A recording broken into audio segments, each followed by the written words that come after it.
No ar, radar de notícias. Prestação de serviços. Utilidade pública. Já conosco no estúdio, Márcio Pacheco, o diretor da Guarupaz. Bom dia, Márcio. Bom dia, Pedro. Bom dia, Rodrigo. Mais uma vez, obrigado pelo convite.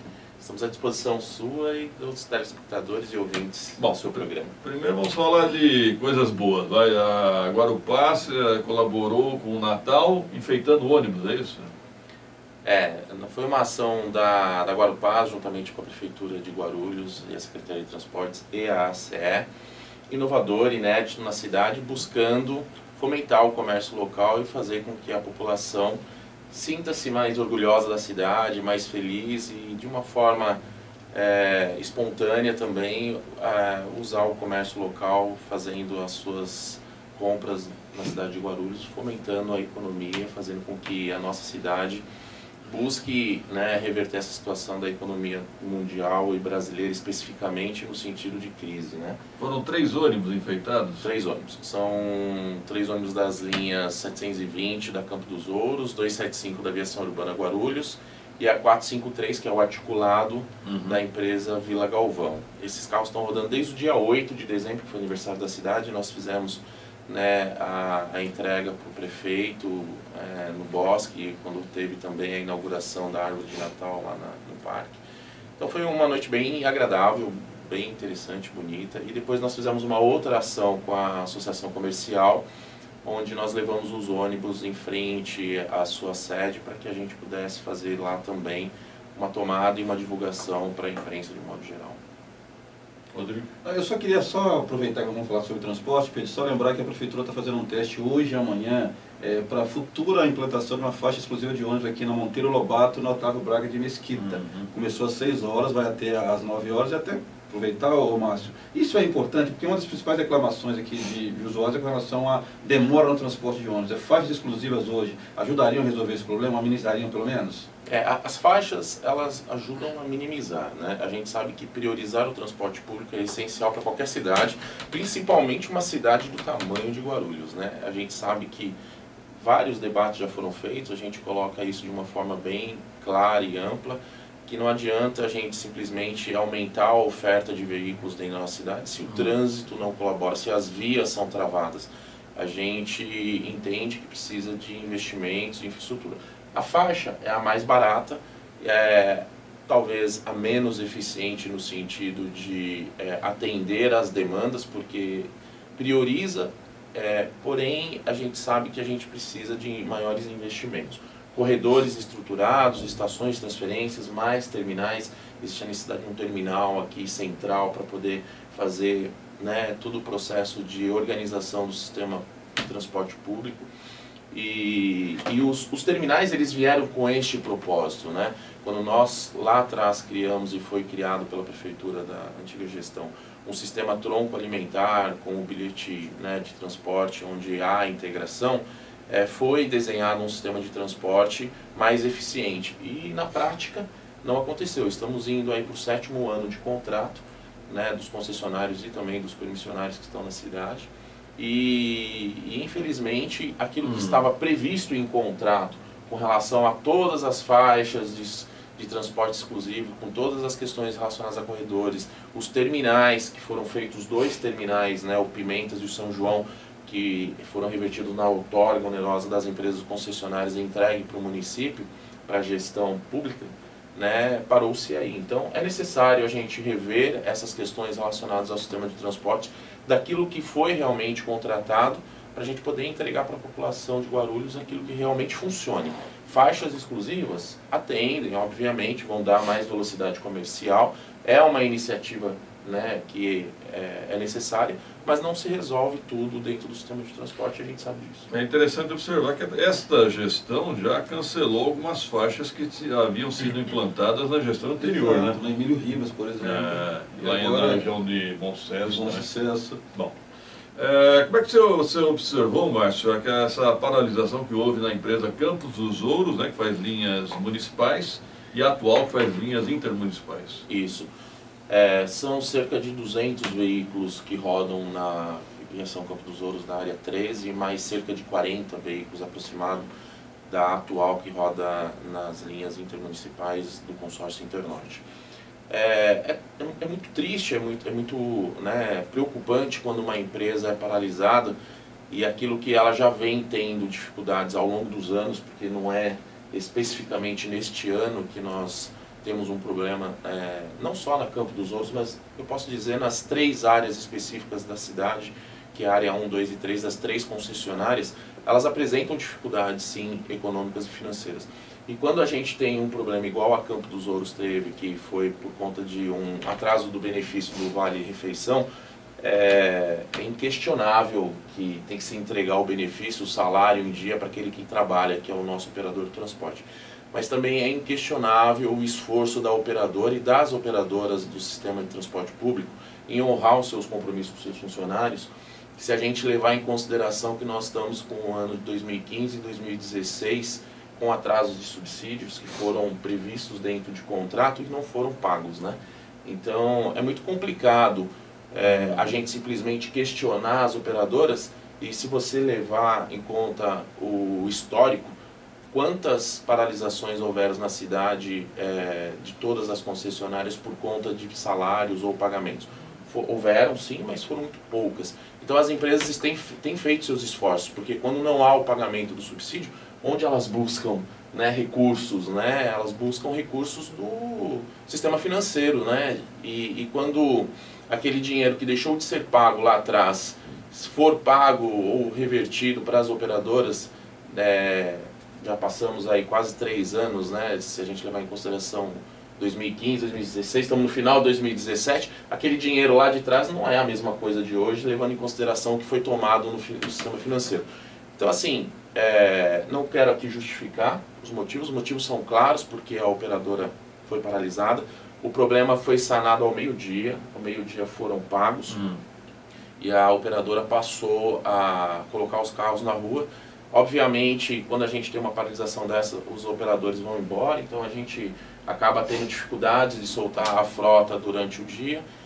Por volta das 15h30 aproximado, a empresa já estava com 120 carros na rua, com uma previsão de até o início do pico, que é 17 horas, 17h30 por aí, está com 180 carros na rua. Hoje normalizado, então. 100% normalizado e 100% adequado. Então, vale a pena a gente frisar isso, porque assim, as empresas passam realmente por dificuldades, mas elas vêm honrando seus compromissos, algumas com um pouco mais de dificuldade, tendo em vista questões específicas de gestão de cada uma delas, mas as 3 concessionárias e como o sistema de transporte de Guarulhos sofre com essa questão relacionada à parte financeira e econômica.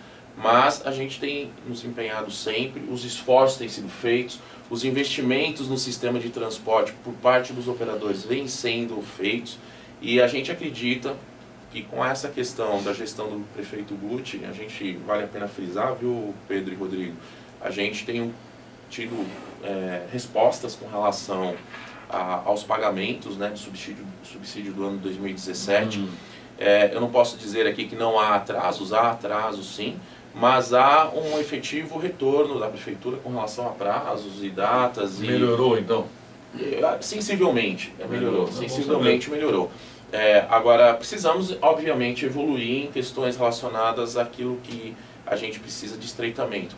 Junto à gestão financeira, principalmente, que a gestão financeira, vocês até tiveram aqui com o secretário Peterson falando um pouquinho disso, a gente precisa ter um estreitamento com o secretário de Finanças para ele saber realmente o que são as concessionárias de transporte, o que elas fazem, de que forma elas trabalham, quem são os gestores do sistema de transporte junto à prefeitura, porque o compromisso que nós temos com a população ele é grande, a gente pode fazer muito mais se a gente tiver um estreitamento e lógico, uma política pública mais transparente com relação ao que os concessionários necessitam também. Ô Márcio, nós já falamos sobre passe livre, é uma promessa, parece que o prefeito Guti está amarrado nessa promessa dele, e o orçamento de 2018 não prevê o passe livre. Qual é o custo aproximado desse passe livre?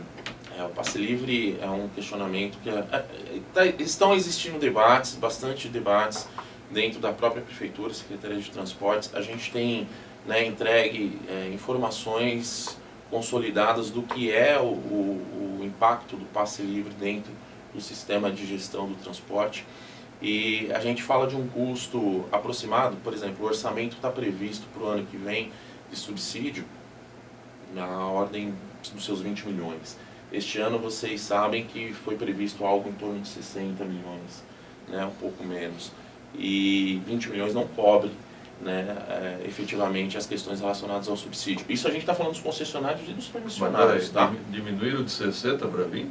A previsão orçamentária ainda não está efetivamente, né, colocado, mas a gente tem muita preocupação com relação a isso, né? Porque existe questionamentos com relação aos cortes daquilo que precisa ser feito e da desoneração do sistema de transporte público na nossa cidade, que nós estamos trabalhando para poder fazer com que isso tudo aconteça. Então, a gente entende que para a gente inserir um sistema de transporte, né, mais essa questão do custo do estudante, onde tem o passe livre, ele onera e muito mais o orçamento público, entendeu? Então, na ordem aí, a gente fala de uns 40 milhões aproximadamente. Anos. Informação, a pergunta é mais direta. Do jeito que o nosso sistema de transporte é hoje, há possibilidade de implantação do passe livre, do jeito que é hoje, com bilhete único, com todas as gratuidades que existem? Sim, contanto que alguém paga a conta. Simples assim, né? Existe uma composição hoje que é muito clara, que é o sistema de transporte, ele é remunerado através do crédito eletrônico, daqueles que pagam efetivamente, que é o Vale Transporte, a meia tarifa que existe do estudante hoje, a questão relacionada ao cartão cidadão, que são aqueles que pagam, e o dinheiro, que é aqueles que ainda circulam cerca de 13,5% hoje nos concessionários e cerca de 8, 9% nos permissionários com relação à utilização do dinheiro a bordo. Então, esta é a conta que faz o processo de pagamento do sistema.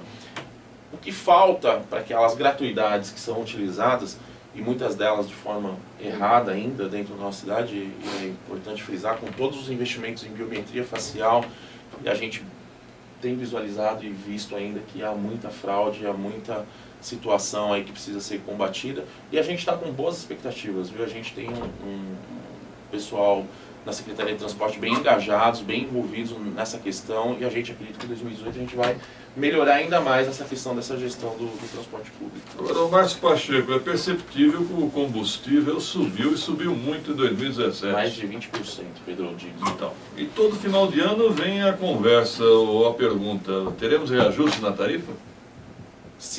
Isso é uma tarifa, sempre é uma discussão do poder público, né? Nós, como os concessionários e operadores, não cabe a nós definirmos necessidades. A conta é simples, aquilo que falta tem que ser colocado dentro do subsídio, entendeu? E acho que assim, a gente tem que ter uma política tarifária, uma política pública tarifária mais eficiente, onde quem utiliza-se do sistema de transporte, que pague por ele, entendeu? Então, assim, é extremamente importante a gente saber que quando há fraude, alguém está pagando por ela, entendeu? E quem paga é quem utiliza. E os cofres públicos também, né? Então, a gente tem que ser responsáveis, cada vez mais escassos os recursos públicos, e a gente tem que ter consciência. Não basta a gente, como cidadão, a gente cobrar o poder público se a gente não fizer a nossa parte.